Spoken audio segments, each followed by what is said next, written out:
नमस्कार, मैं हूँ दिल्ली में और हमारे साथ हैं घनश्याम जायसवाल जी, जिनकी बहुत बड़ी पीड़ा है बेटी को लेकर के। हालाँकि इनकी बेटी अब इस दुनिया में नहीं है। उसने जो पीड़ाएँ अपने ससुराल में झेली हैं, कहें तो शालू जायसवाल उनका नाम। सालू शालू सालू जायसवाल शालू जायसवाल नाम था पुत्री। लड़की का, और जो कि गर्भवती थी और गर्भवती हालत में ही वो इस दुनिया से चली गई। पूरी जानकारी लेते हैं घनश्याम जायसवाल जी, जो कि उनके पिताजी हैं। हालांकि इनकी बेटी शालू जायसवाल इस दुनिया में नहीं है और ना ही उनके गर्भ में जो बच्चा पल रहा था वो भी इस दुनिया में नहीं है। कैसे कैसे दरिंदे हैं इस दुनिया में जो आज भी समाज में खुलेआम आसमान के नीचे इस धरती पर घूम रहे हैं। हालांकि कई ऐसी संस्थाएं और कई ऐसे नेता हैं जो इस पे दावा करते हैं कि इन अपराधियों को जेल की सलाखों के पीछे डाला जाएगा, लेकिन आज भी वो सरेआम घूम रहे हैं और क्राइम रेट जो है दिन प्रतिदिन देश का बढ़ता जा रहा है। हमारे साथ हैं घनश्याम जायसवाल जी, जो कि शालू के पिताजी हैं। घनश्याम जायसवाल जी, आपकी बेटी के साथ क्या हुआ था और कौन से सन में ये चीजें हुई थी? मैडम, मैं अपनी बेटी की शादी सन सन सन 1912 में हम्म, कलकत्ता ग्रीस पार्क अरुण जायसवाल के बेटे के साथ किया था। मात्र 1.5 सालों में मेरी बेटी जो गर्भवती थी, जच्चा बच्चा, हम्म, जनवरी 2014 को हम्म, कहानी ख़त्म कर दिए। हम्म, कहानी ख़त्म करने का रीज़न यही है कि हमारी बेटी समझ नहीं पाई। उसकी उम्र मात्र 21 वर्ष था। वो हमको अपने परिवार ससुराल वालों के परिवार के विषय में कोई बात नहीं कह पाई। हम्म, आज भी मैं दर्द झेल रहा हूँ। ऐसा दर्द, जब मैं रात को सोता हूँ तो मेरी बेटी नज़र आती है। मैं उत्तर प्रदेश जौनपुर जनपद केराकत तहसील का रहने वाला हूँ। ये घटना कलकत्ता में ग्रीस पार्क मेडिका हॉस्पिटल में हुई थी। हम्म।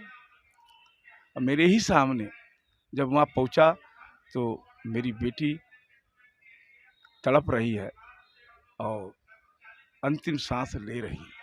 जब क्या मुझे हुआ क्या था? उसको कुछ दिया गया था या आपकी बेटी के ऊपर कुछ ऐसा जानलेवा हमला किया गया था? क्या कारण रहा जिस कारण उनकी शालू जी की जो है मृत्यु हो गई?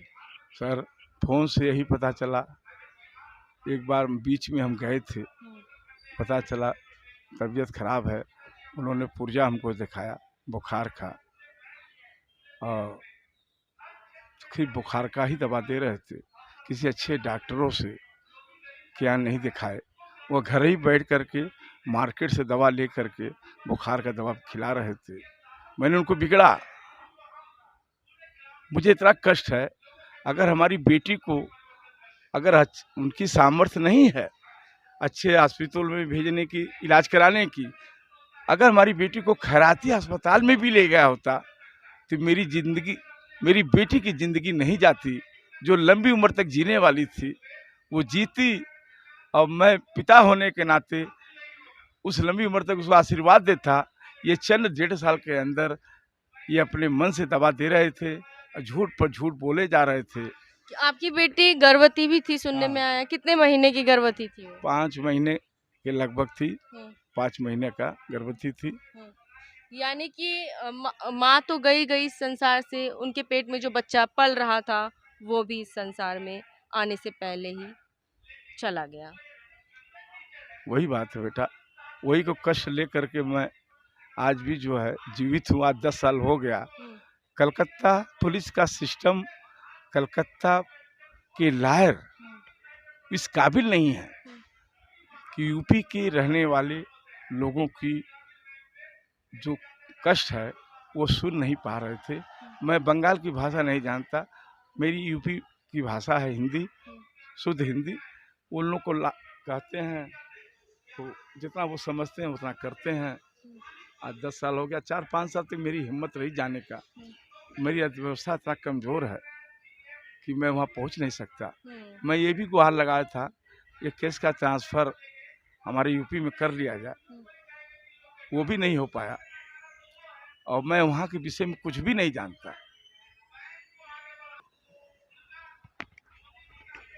कि आपने बंगाल में ही उनकी एफआईआर कट गई यानी कि, तो यूपी में क्यों नहीं करी? क्या दबाव बना करके आप लोगों से जानबूझ करके जो है वहाँ पर एफआईआर या कंप्लेंट दिलवाई गई ताकि कहीं न कहीं जो अपराधी पक्ष है उसको राहत मिले?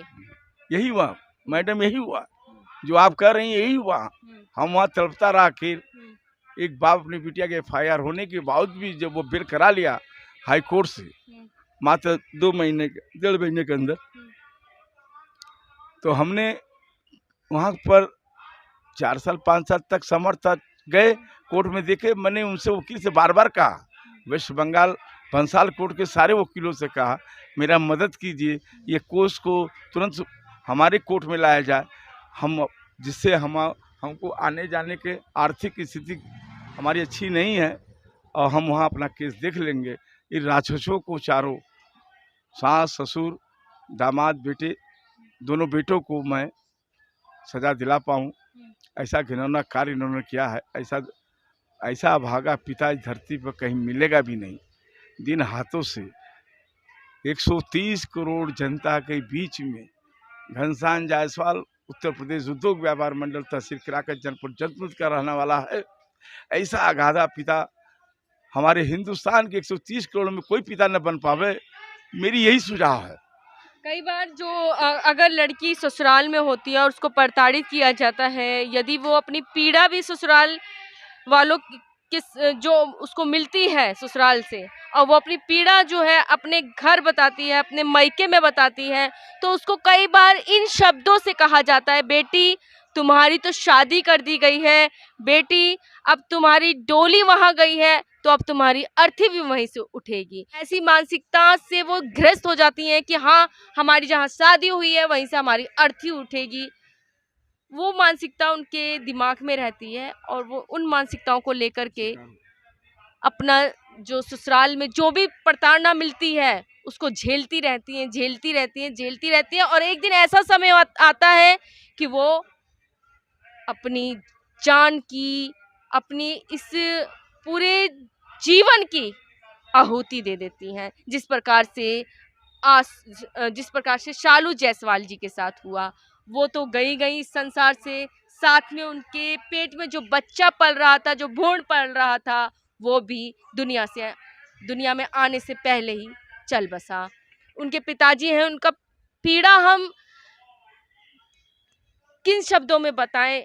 वो शब्द ही नहीं है हमारे पास जिन शब्दों से हम इनकी पीड़ा व्यक्त कर सकें। ये जब से मुझे मिले हैं तब से इनकी आंखों में बस आंसू हैं और बार बार यही कह रहे हैं कि शायद मैं अपनी बेटी को समय रहते घर ले आया होता अपने, तो मेरी बेटी बच गई होती, लेकिन वो शायद बच नहीं पाई। क्यों? क्योंकि कहीं ना कहीं हम सब इसके जिम्मेदार हैं। जो बेटियों को शिक्षा दी जाती है कि बेटियां आप वहीं रहो, दुख सहो, सब कुछ करो, लेकिन हमारी जो कानून व्यवस्था है, जो हमारी न्यायपालिका है, वो कहाँ है? उसके समक्ष भी तो जाइए आप, न्यायालय जाइए। इतने बड़े बड़े जो हमारे जो जजेस बैठे हैं, वो किस लिए बैठे हैं? आपकी न्याय के लिए बैठे हैं। आप लोगों को इतने अधिकार दे रखे हैं महिलाओं को, क्यों सहेंगी पीड़ा? आप लोग सक्षम बनिए और ऐसे दरिंदों को जेल की सलाखों के पीछे भेजिए जो अपराधी हैं, जो अपराध करके सरेआम आज भी खुले आसमान में इस धरती पर घूम रहे हैं, खुलेआम घूम रहे हैं। उनको तो सलाखों के पीछे होना चाहिए। सर, और कुछ कहना चाहेंगे? हाँ बेटी, मैं ये कहना चाहता हूँ, मैं पुराने संस्कारों का जो पुरानी कहानी थी, बिटिया चली जाती है अपने ससुराल, मैंने आज के आधुनिक माननीय यशस्वी प्रधानमंत्री हमारे नरेंद्र मोदी जी, जो उसमें हमारे 7 वर्षों से शासन कर रहे हैं, आज उन्होंने भावनाओं को, यहाँ के मानवता का, बेटी पढ़ाओ बेटी सिखाओ, जो भावना हमारे प्रधानमंत्री जी ने बेटी पढ़ाओ बेटी 6 बचाओ। सालों में 7 सालों में दिया है और जो उन्होंने जागृत किया है, मैं भगवान से प्रार्थना करता हूँ कि 2012 में बेटी की शादी किया, 2014 में 1.5 साल के अंतर्गत जनवरी 2014 में मेरी बेटी को मार डाला। हम भगवान से, ईश्वर से ही प्रार्थना करता हूँ, क्यों न ऐसे यशस्वी प्रधानमंत्री, हमारे प्रधानमंत्री यशस्वी मुख्यमंत्री योगी आदित्यनाथ जी, क्यों न पहले उनका हमारे देश की शिक्षा और जो भी उन्होंने 6 सालों में किया है, अगर 2000 पहले के पहले होते प्रधानमंत्री तो हम लोग को ज्ञान मिलता, हमारे भारत के 130 करोड़ बेटी बेटाओं को एक ज्ञान मिलता। हमारी बेटी अगर पहले 2012 से पहले प्रधानमंत्री हुए होते, मेरा एक सपना था, अगर हुए होते, मेरी बेटी के घटना के संदर्भ में मेरा ये भगवान से यही मैं सोचा होता, अगर 2012 के पहले हमारे यशस्वी प्रधानमंत्री माननीय नरेंद्र मोदी जी का जो सपना है, बेटी उठाओ बेटी पढ़ाओ, बेटियों को आगे करो, बेटी में मिलिट्री पुलिस, आज हमारे यशस्वी मुख्यमंत्री माननीय योगी आदित्यनाथ जी भी उन्हीं की भावनाओं से उत्तर प्रदेश में काम कर रहे हैं, न सो रहे हैं न सोने देते हैं। तो शायद ये शब्द आज बेटी के संदर्भ में जितना हमारे प्रधानमंत्री जी, इतना मुख्यमंत्री जी आज ज्ञान दे रहे हैं, 130 करोड़ जनताओं को सुना रहे हैं, दिखला रहे हैं, जवानों फोर्स में भेज रहे हैं, सिपाही बना के भेज रहे हैं, ये बड़ी खुशी की बात है। आपकी बेटी कितना पढ़ी थी? हमारी बेटी बीए कर चुकी थी, बीए कंप्लीट था उसका। तो वो आप उनको घर ले आए होते, उनको पढ़ाते, उनको कुछ ऐसा सक्षम बना देते तो आज वो अपनी ज़िंदगी जी रही होती ना। क्यों आपको जब पता चल गया था, थोड़ा बहुत तो पता चल ही गया होगा उनको प्रताड़ित किया जा रहा है? बेटी हमारे साथ, कलकत्ते की माँ काली के साथ, मेरे साथ, मैं विश्वास करके, मैं भगवान पर विश्वास करके, माँ काली के नाम पर विश्वास करके ये कदम उठा दिया। नहीं तो बेटी हमारी, बेटी पढ़ने के भी अभी शादी नहीं चाहती थी। मैंने सोचा कि पहले बेटी का शादी कर लें तब बेटे का शादी करें। अब वो कह रही थी पापा पहले बेटे का करिए। अगर हम बेटे के करके, बेटी की हमारी 22 साल की बेटी थी, 21-22 साल की। शादी के समय में 18 साल की हुई? नहीं, शादी के समय 21 साल की थी, नेट 21 साल। उसमें झूठ नहीं बोलना है, जो सर्टिफिकेट है 21 साल है। डेथ कब हुई थी? हाँ, डेथ कब हुई है? 22 में? नहीं, दर्द 2012। नहीं, 22 साल की तब हुई है डेथ? शादी डेथ डेथ कब हुई? 22 साल की थी? नहीं, डेट उसका भी 1.5 साल जोड़ लीजिए, 23 साल, 23 साल, 23 साल। यानी कि 23 साल की उम्र में वो इस दुनिया को छोड़ के चली जाती है। और एक वो लड़की जो इस संसार में चहकना चाहती थी, दुनिया को देखना चाहती थी, अपने जितने भी जो खुशियाँ होती हैं जो संसार से मिलती है, माँ बाप से मिलती है, पति से मिलती हैं, जो पूरे परिवार से मिलती हैं, उन सबको वो लेकर के इस दुनिया में चहकना चाहती थी और उन खुशियों को बांटना चाहती थी। लेकिन की मृत्यु हो जाती है और वो इन सभी जो आशाएं थी उनकी, वो वहीं की वहीं दब जाती हैं। इनके पिताजी हैं जो बहुत पीड़ा में हैं और कहीं ना कहीं इनको शरीर में भी दिक्कतें आ चुकी हैं और ये मानसिक रूप से भी कहीं ना कहीं परेशान हैं, बहुत ज़्यादा परेशान हैं। तो ये बस यही चाहते हैं बंगाल सरकार से, ममता बनर्जी जी से, वहाँ की मुख्यमंत्री जी से, बस ये चाहते हैं कि इनकी बेटी को न्याय मिले और तमाम देश में ऐसी महिलाएं, ऐसी बेटियां हैं जो ऐसी पीड़ाओं से ग्रस्त हैं, ऐसा शोषण सह रही हैं ससुराल वालों के पक्ष, ससुराल वालों की तरफ से, जो आज भी अपने मायके में नहीं बताती हैं। तो आप लोग आइए खुल के और अपनी पीड़ा बताइए, कहीं ऐसा ना हो कि आप लोग भी, भगवान ना करे कि आप लोगों के साथ भी कुछ अनहोनी हो जाए। इससे पहले ही आप अपनी पीड़ा को, अपनी शोषण जो आप सह रही हैं उसको लेकर आइए, बाहर लेकर आइए और जाकर के रिपोर्ट लिखवाइए, समाज के समक्ष रखिए। तो ऐसे जो दरिंदे हैं जो इस देश को खोखला कर रहे हैं, जो जो कहीं ना कहीं नासूर बनते चले जा रहे हैं, इन दरिंदों को जेल के सलाखों के पीछे आप लोग भेजिए और समाज को एक आईना दिखाइए। और तमाम ऐसी महिलाएं हैं जो हर एक महिला के अंदर कुछ ना कुछ खूबी होती है, कुछ ना कुछ ऐसा होता है कि वो उस चीज़ को निखार सकती है, वो काम कर सकती है, चाहे वो कोई भी काम हो। हम कहते हैं वो अशिक्षित महिला है, कुछ नहीं कर सकती, लेकिन कर सकती है। आज की डेट में आप लोग, जैसे मोदी जी ने भी कहा है, आत्मनिर्भर बनिए, तो आत्मनिर्भर बनिए, आप लोग अपना काम खोलिए, आप खुद तो अपना करेंगी करेंगी, दूसरों के लिए भी सहारा बन सकती हैं अगर आप लोग ठान लें तो।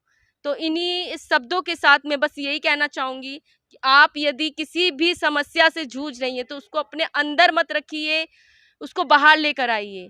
जब तक बाहर लेकर नहीं आएंगी तब तक ये समस्या कभी नहीं सुलझेगी और ऐसे ही न जाने कितनी शालू जायसवाल इस दुनिया में होंगी जो अपनी जान की आहुति दे देंगी।